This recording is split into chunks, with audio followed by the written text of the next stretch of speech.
Hi everyone, কেমন আছো তোমরা সবাই? এইভাবে আমার চ্যানেলটি সাপোর্ট করে এগিয়ে নিয়ে যাও।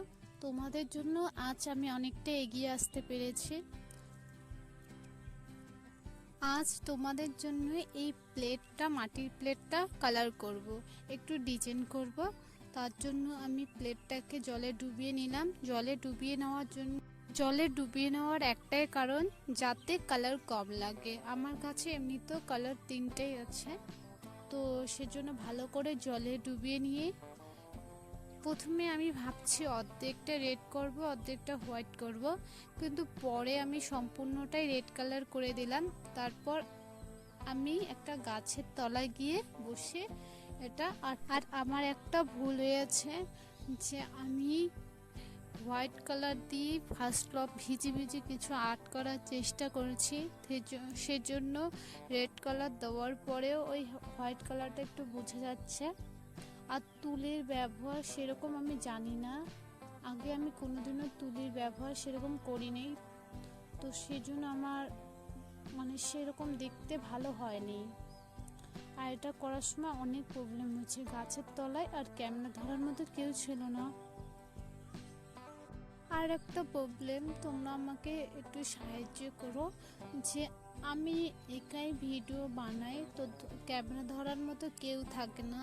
তো কিভাবে করলে যেন আমার ভিডিওটা ভালো হয়, নইলে আমার ভিডিও মাঝে মাঝে স্কিপ খারাপ হয়ে যায়, বোঝা যায় না যে কি করতেছি নাই। আর আমার প্রবলেম হচ্ছে, আমি ভিডিও দিকে ফোকাস দিলে এদিকে করতে পারি না, এটাই আমার বড় প্রবলেম। তো সেইভাবে আমি সম্পূর্ণ কাজটা করে নিলাম। তোমরা একটু সলিউশন বলে দিও। আর তোমরা চেষ্টা করলে লক্ষ্য করবে যে তুলিটা ভালো করে ধরার, নইলে মোটা হয়ে যাবে। এই কাজটি করতে আমার প্রায় 2-2.5 ঘন্টার মতো লেগেছে।